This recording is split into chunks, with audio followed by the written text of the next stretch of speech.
Hello and welcome to the Total Entertainment Podcast with me, Paul Collins, and today we're going to take a look at the supporting artists Denis Coleman and Since September, who are supporting Little Mix on their Confetti tour. Let's get straight on it, shall we?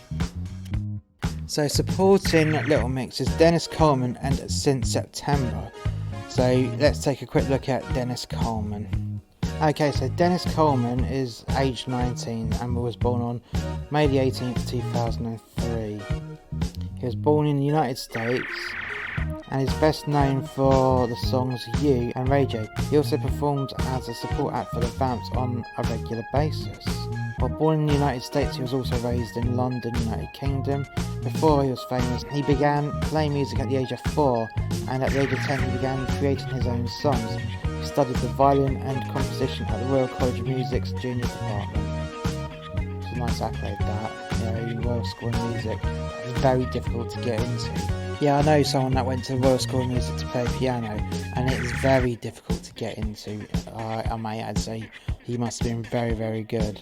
Anyways, moving on. He won the Open Mic UK and Future Music Songwriter of the Year competition in 2017. He shared a photo with fellow singers and TikTok stars Becky Cook and Tessa Bear to his Instagram in November 2018. Oh wow, that's a great accolade that is. Don't even know who they are. Sorry. So not much info on him. That's all I could find at a quick glance. So now we found out a little bit, and I mean little bit. Let's have a look at Since September. Since September, a 4-piece English-Irish indie band formed in 2020. The group consists of vocalist and guitarist Matthew Nolan, Harry Holes, Patrick Ralphson, and vocalist and pianist Jacob Fowler. The band was formed on and subsequently won English girl group Little Mix's BBC One talent competition, Little Mix The Search. Since September is the open act for Little Mix's Confetti tour. The band is managed by Roy Stride.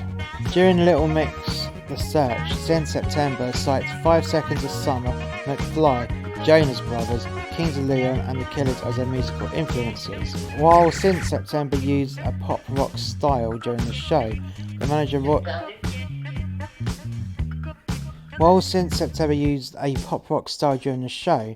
manager Roy Stride revealed the band completely switched it up for their original music.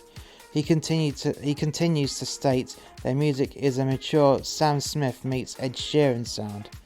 Since the show, the boys have been writing both together and with music artists such as Roy Stride, James McFay and the Dumwells, having 4 different musical styles between them. The band has settled on a Coldplay-esque sound, focusing more on the ballad side of music. So Harry Holes, born 15th of February 1998, was born in Coventry and grew up in the suburb of Easton Green. He attended Easton Green Junior School and then West Coventry Academy, previously Woodlands Academy. He was a member of a band called the Common Jets during his teen years. Jacob Oliver Fowler, born the 2nd of March 2000, was born in Nottingham and grew up in the suburb of Woodthorpe. He attended Trinity School, Apsley, and went on to graduate with a degree in musical theatre from the Trinity Laban Conservatoire of Music and Dance in London. Matthew Nolan, born 5th of April in 1999, was born in Dublin and grew up in Grangeruff, Drogheda. He attended Colestine na Hinds nearby in Bettystown. He was a member of the Cord Celtic Football Club and has released music as a solo artist. Patrick Michael Ralphson, born on the 27th of May 2000, is from the Burnley area, having grown up in France and later moved to Trawden. He was a member of the Burnley Youth Theatre. He attended Wheatley Lane Primary School and then Emery Steads Grammar School before studying German and politics at the University of Manchester. He was in an indie band called Critical Reaction. The songs they released are Let You Go, 1111, All the Broken Hearts, All of the Stars. So there we go, a nice little bit of information on Since September, and we'll be back after this. A tribute to men that hate their jobs is a brutal but witty portrayal of working a job you hate. In this podcast, there are themes explored in which happy workers simply wouldn't understand unless they listened to these cautionary tales from a man that lost his ideal job because of the global pandemic. Be warned that this podcast contains strong, offensive language that some listeners may not want to hear. In addition, this podcast is definitely not recommended for younger audiences. The links for this is in the description below.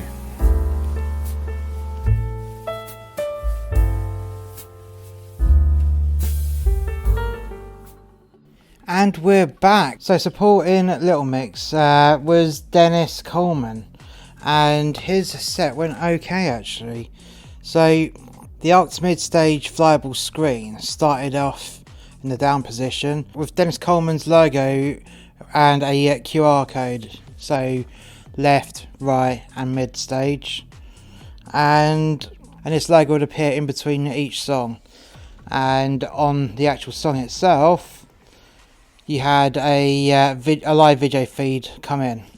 So lighting wise, he only had basic lighting. He had just a general wash on the downstage section of the stage and a robo spot following him, although his drummer had a separate static light which was always a tone or a shade slightly different to the general wash. So if it was red, there would be an off red, like more of a pinky red, or if there was a dark blue, it'll be a lilac, that kind of thing. So complementary colours. And he only had a small handful of lights, so some of the front of house units just to wash the stage, a little bit of side lighting from the downstage left and right, LED floods and strobes, and that was it.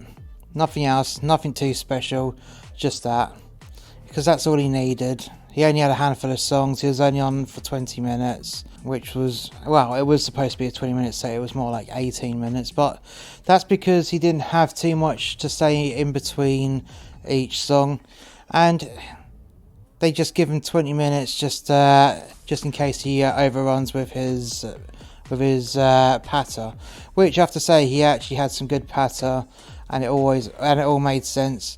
So from an artist that's starting out, that's really good going. Performance wise, Denis Coleman came out with a massive burst of energy. He started off stage right, he darted across the stage and started his vocals as he got to mid stage. I have to say, for quite a young artist, he'd actually got some good stage presence and good audience interaction, which is good. Every song he did, he got massive rounds of applauses. He even addressed the audience directly in his patter. They were cheering him, and at one point he commanded the audience to get out their phones and do the old cliche of switching the torch on and lighting up the audience, which they all did. And there's enough people in the audience at that point of time to completely light up the whole arena, which is very interesting. You know, he started his set half hour after the doors had opened, so that's pretty good going at, I have to say. Now, with his tracks, and they were tracks, I think a lot of people do get a lot of stick and flack for having click tracks, and the only instrument that was on stage with him was his drummer. And on his very last song, he picked up his electric guitar and did a little riff at the end of the song. I don't know what the songs are called off the top of my head. I was not given a set list, but there was a song and he played a little bit of guitar, and that's all I can tell you on that one. So performance-wise, Denis Coleman was good. He actually had charm and stage presence, and he had a good vocal performance. You couldn't fault it. You couldn't fault his vocal performance whatsoever.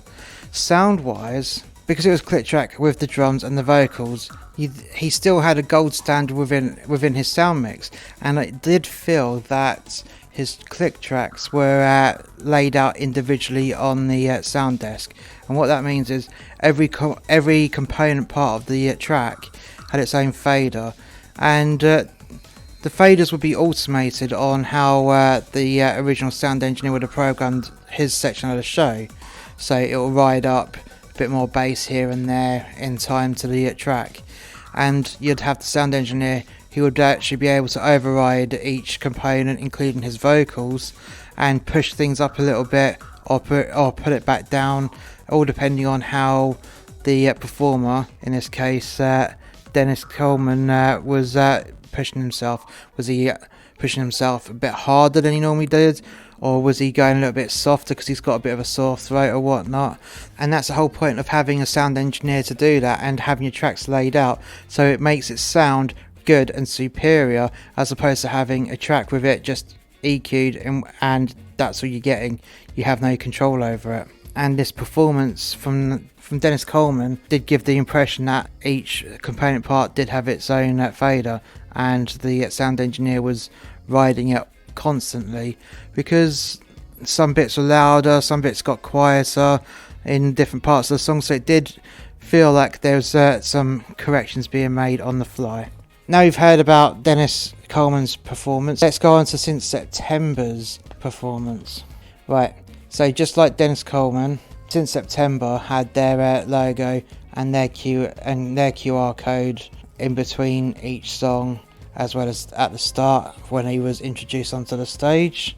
And this is the first time I've actually heard them play. I knew nothing about them other than what I read out on the introduction part of the podcast earlier on, where I was going over what I could find about their act. Yeah, they could actually sing, and they definitely could play their own instruments. There's nothing phony about it, but we'll get onto their performance in a moment. Right, so lighting wise, they had slightly more lights than Denis Coleman.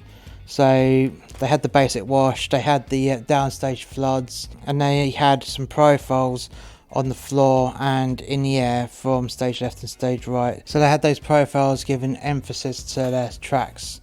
And when I say emphasis, so say there was a bit of a bass line going, or a bit of a solo, those lights would just follow the beat of that section of the track and shine into the audience, which works really well actually. Right, so performance wise, musically they can all play their instruments to a really good level, and vocally they were very strong as vocalists, all of them. And it did feel that, well, how can I put this, I never saw their TV show where they got selected to be on this tour with Little Mix. I never saw any of it, so I know absolutely nothing about Since September.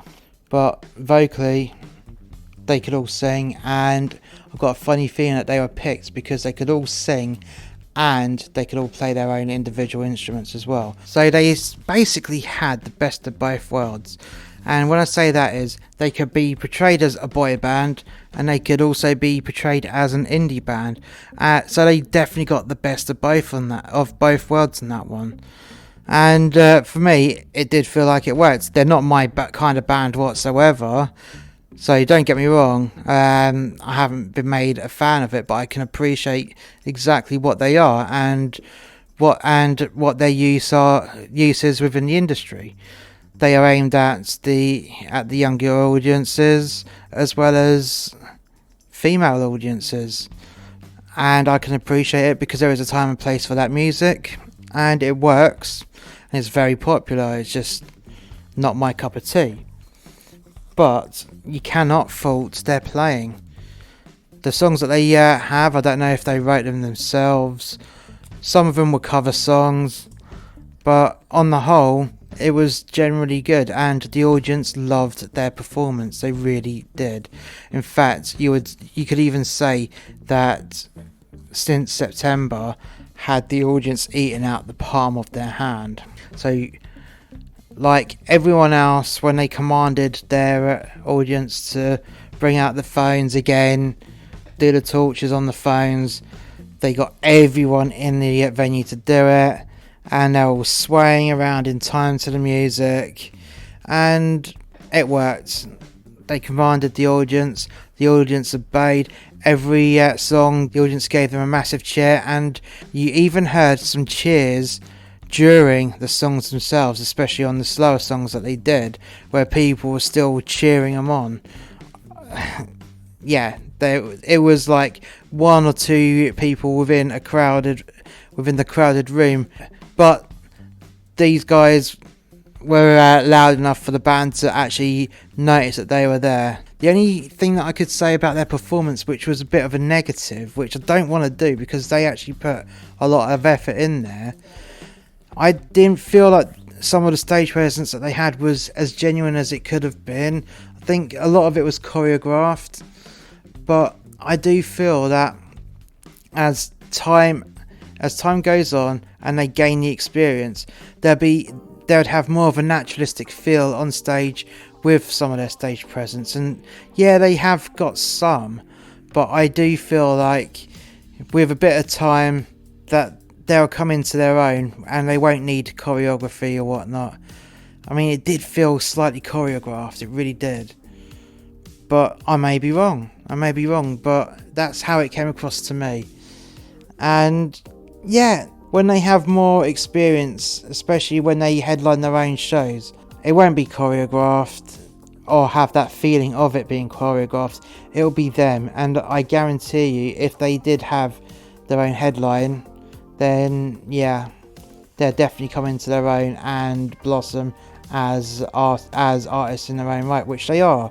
You know, just because they won a talent contest doesn't make them less of an artist. I mean, you could argue that some people can be less artists if they do win a competition, but then again, Little Mix won a competition and they got a massive following.